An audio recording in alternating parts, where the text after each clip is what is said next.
Hey friends, welcome back to another Soup and Bread of the Week video. This is episode number 4. Today I'm going to be making some beef stew with mushrooms, and to go with it I'm going to make some nice baguettes. I thought it would be fun to have some baguettes to dip into the beef stew. I'm going to be using my Instant Pot Dutch oven to make the beef stew, so I'm going to go ahead and get that started and then make the baguettes while the beef stew is cooking. Let's go over the ingredients of the beef stew real quick. I have 3 pounds of cubed up beef. This is just some top sirloin. Then I have 4 cups of beef broth. And yes, of course, homemade beef broth would be better, but I took the easy way out today. And I'm gonna try to thicken the soup. Instead of using some kind of a flour or starch, I'm going to try to thicken it with gelatin. I've been reading that some people thicken their soups and stews with gelatin. I didn't think that would work since soups and stews are hot and then it would make it liquid, but apparently it works. So I'm gonna give it a try today, so we'll see how that goes. And then I'm also gonna add a little bit of apple cider vinegar. This is just for flavor to give it a little tang, and I would use red wine vinegar if I had it, but I don't, so I'm gonna do apple cider vinegar. I have some bacon fat here that I'm gonna use to saute the veggies and to brown the meat. And for veggies, I have 8 ounces of sliced mushrooms, 3 cloves of garlic, about half of a medium onion diced, 3 stalks of celery chopped up, and 1 carrot. Just added the 1 carrot to give it the orange color in there, but I didn't want too many carbs, so just the 1 carrot. For spices, I have about 2 tablespoons of fresh thyme. And in here, I'll show you what I have. I have 2 teaspoons of the Chef's Blend smoked salt. Of course, you can use regular salt if that's what you have, but I thought adding the smoked salt might be a really good addition to some beef stew. I have a half a teaspoon of black pepper, 1 teaspoon of granulated onion, and a half a teaspoon of Tony Chachere's Creole seasoning. Then at the very end, I'm gonna stir in some fresh parsley, and that just gives it a really clean flavor from the parsley, and then the green at the very end just gives it a nice look. Oh yes, and of course I have 1 bay leaf in here. First thing I'm gonna do is brown my meat. So I'm gonna put my Dutch oven onto sear/saute. I'm gonna let that preheat, and then I'm gonna work in batches because I really want to get some nice color on the beef. And if you throw it all in, it'll end up steaming because the pot is too full. So I will do probably 2 or maybe 3 batches. The Dutch oven is beeping, telling me it's preheated. So I'm gonna add about 2 tablespoons of bacon fat to the pot. And I'm just gonna season the meat a little bit more with some salt before I throw it in. One tip on browning meat, especially when it's already cut into chunks like this, is oftentimes people will just throw their meat in and start stirring it right away, but that's actually gonna cause your meat to steam a lot more than it is gonna brown. So what I like to do is just make sure it's in a single layer as much as possible, and then you just let it sit and you'll get a nice golden color on the bottom that way.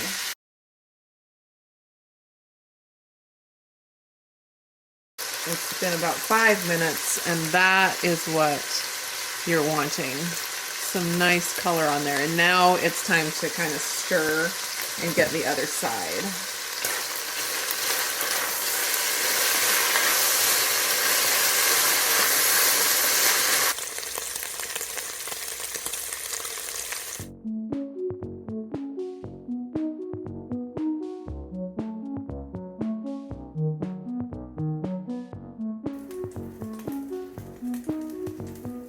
Still got plenty of drippings on the bottom of the pan, so I'm going to add in my veggies and just let these saute for a little while until, basically until the onions are translucent. Usually takes like 3 to 5 minutes. While the veggies are cooking, I'm going to get the beef broth and the beef gelatin powder mixed up. I'm just going to get it whisked together so that the gelatin is completely dissolved. I'm using 4 cups of broth for the recipe. And then I'm going to add 3 tablespoons of the gelatin powder to that.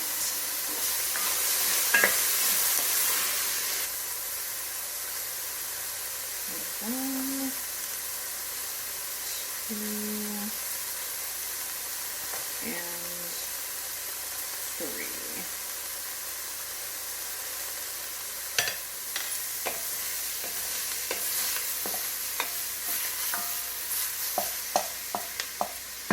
I'm gonna go ahead and add the mushrooms here, see if I can get those browned.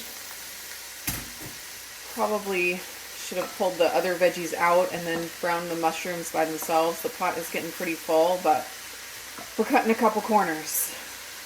Just gonna whisk this in now, and it's pretty much already dissolved, so that's ready to go. I'll go ahead and add my 2 tablespoons of apple cider vinegar to the broth so I can just pour it all in when it's time.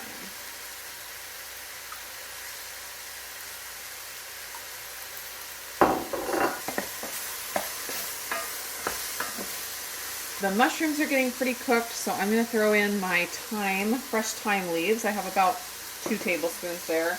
And then I have 3 cloves of garlic that I crushed. I'm going to throw those in. Also going to go ahead and throw in all of my seasonings. This is the black pepper, some more smoked salt, Creole seasoning, and onion, granulated onion. Just going to let this saute. I'll throw this in here, the bay leaf as well.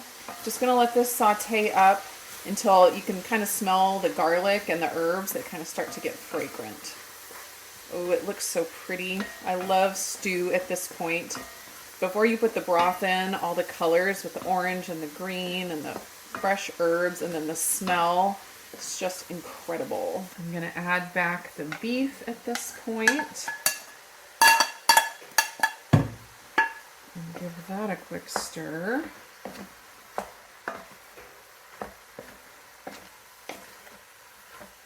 Now I'm going to add in my broth and gelatin and vinegar.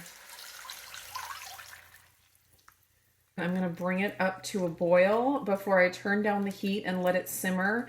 And let's see, it's almost 2:30 now, and I want it done by about 5:30 or so. So I'm going to plan to cook it for 3 hours.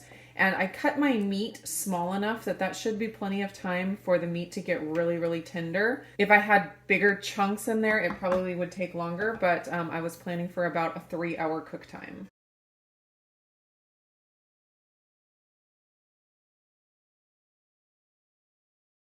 So I want it to cook a little faster than slow cook because I think 3 hours is not going to be enough on slow cook. So I'm going to put it on manual mode number 2. I haven't used this thing a lot yet, so I am figuring it out. Manual mode 1 is for like proofing bread, so it's really like a lot lower temperatures. And then manual mode 2 is for the higher temperatures. So I want to do, let's see, 300. Maybe I'll just do 315. And then I'm going to put the time up to 3 hours. Oh, it only goes to 3 hours, so that works just fine. So I think that all looks good. 315, 3 hours, start. There you go. And in the manual it said when you use manual mode number 2, since it's higher temperatures, you're not supposed to put the lid on it, which I thought was kind of interesting. So I'm still playing with this thing, trying to get it all figured out, but I'm just going to keep the lid off, and that'll get the stew nice and thick and boiled down. So for the baguettes, I thought I would use my olive oil powder recipe. This is the base recipe that I used for the Kalamata olive and rosemary buns that are super delicious. But the fat in these that gives the really good texture to the bread is the olive oil powder in the keto super powder. And this is a combination of olive oil powder and acacia fiber that you've seen me use in other recipes. So it's something that I think works really well. I love the result I get from this product, but if you don't want to purchase this or you have other things you want to use, there are some substitutes for this. So if you use some kind of a fat powder like butter powder or coconut milk powder or MCT oil powder, you can use that plus acacia fiber, and it's just 50-50 of each. So I'm going to use 6 tablespoons of this. So if you use a substitute, you can use 3 tablespoons of whatever fat powder and 3 tablespoons of the acacia fiber. I will have the caveat though that some fat powders work differently than others. It would be nice if it was just a really clean substitution, but the one that has been a lot different for me is the coconut milk powder. So if you use that one, use only 1 tablespoon of the coconut milk powder and 3 tablespoons of the acacia fiber powder. I'm going to be using my bun base mix, and what I have in here is egg white, protein powder or egg white powder or dried egg whites, they're all the same thing, plus salt, plus cream of tartar, allulose, a little bit of arrowroot starch, and some beef gelatin. And I have a recipe video for the bun base, and also for this recipe I will type it all out so all of the individual ingredients are there if you want to make it without mixing up the mix first. All right, first thing I'm going to do is add 1 teaspoon of honey to my bowl, and this is just to get the yeast activated.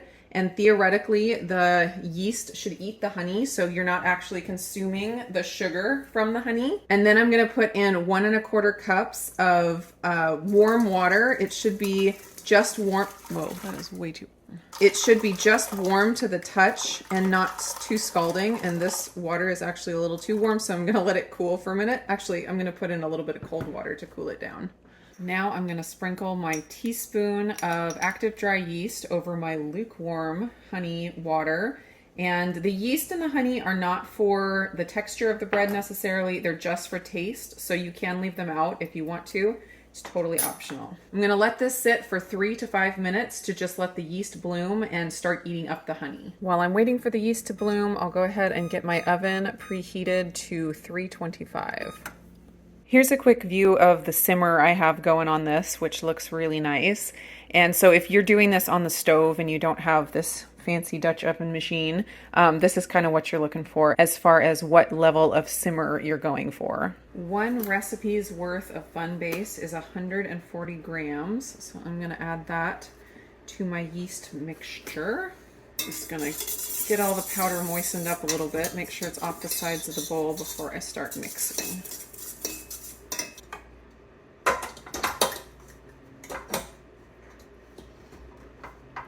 I'm going to start the mixer on low and I'm going to slowly increase it to high speed. And once it gets to high speed, I will set the timer for 5 minutes and I'll go 3 to 5 minutes depending on how long it takes.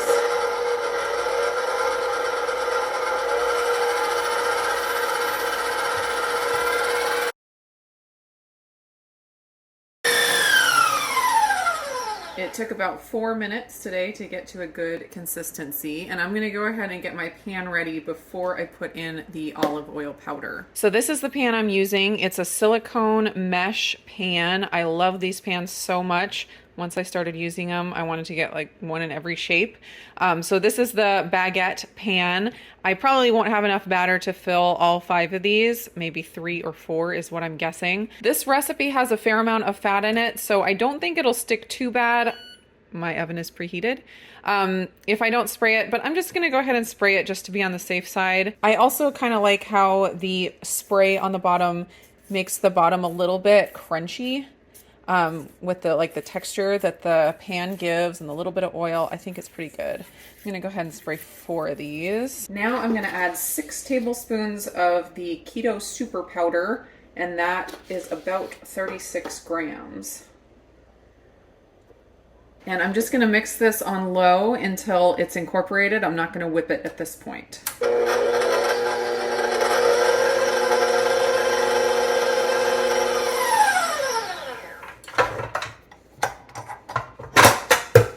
I'm going to give it a quick stir, make sure it just got everything off the sides and off the bottom.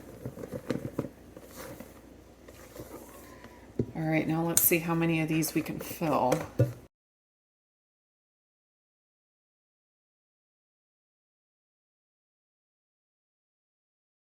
So I probably could have made 2 really mounded, bigger baguettes, but I opted to spread it out a little bit and do the 3.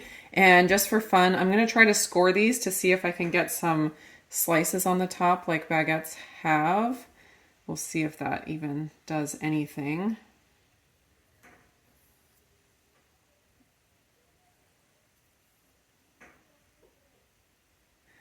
I think scraping off the batter each time I use the knife is going to work to make a cleaner cut here.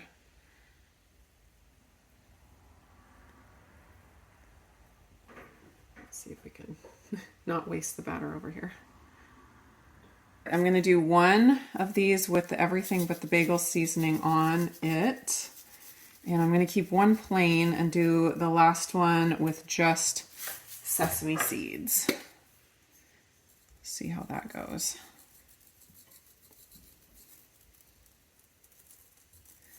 Okay, I'm thinking these will take just about the same amount of time as the buns, which is 25 minutes, but I will be checking them and I will let you know. All right, I ended up letting these go for 30 minutes total, and I think they look amazing. My scoring worked pretty well on these two. This one decided it wanted to do its own thing, but I'm going to let these sit in the pan for 5 to 10 minutes to cool a bit, and then I'm going to pull them out. I think they just look amazing. All right, let's get these out and see what they look like on the bottom. Ooh, it looks like they could have gotten browner on the bottom. Let's see. Not too bad, actually.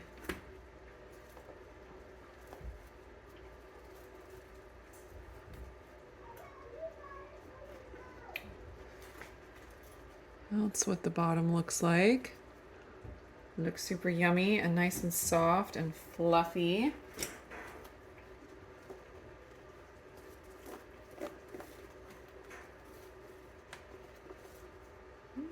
I'm glad I sprayed this pan because it's sticking just a little bit even with the spray. Sesame seeds. And there's the plain one. I think the scoring turned out super cute on that one. Very fun. These, of course, would make incredible sub sandwich rolls. If you wanted to do that, you could make your own footlongs. So the stew has been going for only about an hour and a half, and I'm still learning and trying to figure out the right temperatures for the right amount of time. And I think this was a too high temperature to have it go for 3 hours without adding more liquid, because I think if I let it go another hour and a half, there's not going to be any broth left. I could totally add more liquid and keep it going, but I tasted the meat and it's very tender and I think it's good. I'm just going to call it good here. And next time if I want to cook it for the 3 hours, I might add a couple extra cups of broth and then turn the temperature down to like 300. If I were wanting to do like a slow cooker, I would just put it on the slow cook setting, which is 203 degrees according to the manual. And I'd probably cook it for 6 to 8 hours at that point, and I would leave the lid on.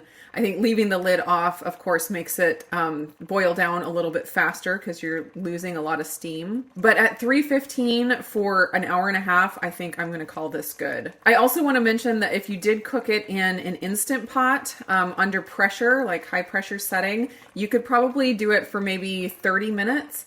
And I wouldn't add any extra broth if you were to cook it in the Instant Pot because the Instant Pot is airtight and it keeps all of the moisture in, so you're not losing any liquid via steam as it's cooking. I'm going to go ahead and get rid of the bay leaf because no one wants to munch on that. And I'm just going to throw in a handful of the chopped parsley, probably like 3 tablespoons. And I think that just gives such a nice pop of color to the stew. Okay, let's serve out a little dish of this. So my thoughts on the gelatin as a thickener, it did thicken the broth a little bit. Of course, it's not going to thicken it in the same way as a flour. It's a little more like a cornstarch, and it's not like super thick. So you're not going to get like a biscuits and gravy type thickness from it, I don't think. But I do like the addition, and it's just, you know, some extra protein. So it's a win-win, I think. But 3 tablespoons with the 4 cups of broth seem to be a good amount. So there is my hearty mushroom beef stew. Not even gonna miss the potatoes on this. I thought about doing daikon radish as a potato substitute, but I just wanted to keep it a little bit lower carb. You kind of have to just pick and choose your carbs sometimes and not go overboard and put everything in that you can. And I am telling you, this has so much flavor. Taking the time to brown the meat at the beginning, it's a pain and it's easy to think it's not worth it and to skip it or to rush it. But if you take the time to get some really nice browning on the meat, you are not going to be sorry with the end result. The fresh herbs and the fall apart tender meat, oh my gosh, it is so rich and hearty and delicious. I've already tasted it, but I'm going to taste one more bite here for you. There's so much flavor in that from the smoked salt. I can taste the smoked salt. There's a lot of salt, so it's nice and salty. The little bit of acidity from the vinegar, super good. A lot of beef stews have red wine in them, and obviously I didn't want to use that because of the carbs. So to replace that, the little bit of apple cider vinegar gives a really good flavor. And it's just hearty and delicious and soothing. Now let me try a little bit of this baguette. Let's do a little rip. Of course, you're not going to get the really crusty, like hard baguette. If I cooked this until it was crusty and hard, it would be too dry because it's made with egg whites. So you've got a little bit of a crust on top, but it's mostly just a nice soft piece of bread here. I'm going to give it a little dip.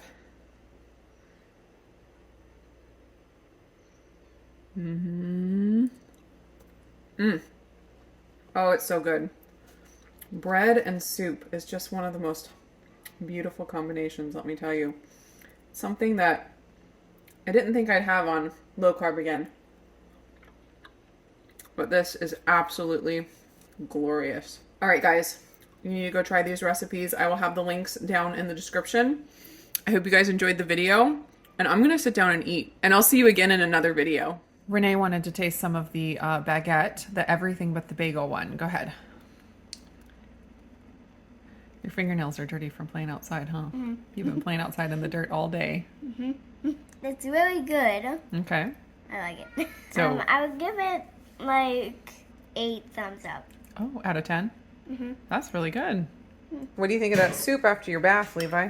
Good. What do you like about it? It's really tasty.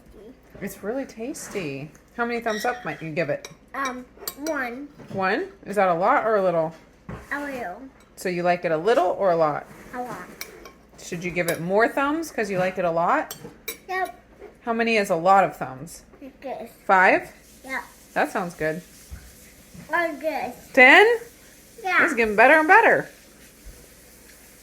But when you do this and put fingers on my fingers, it makes...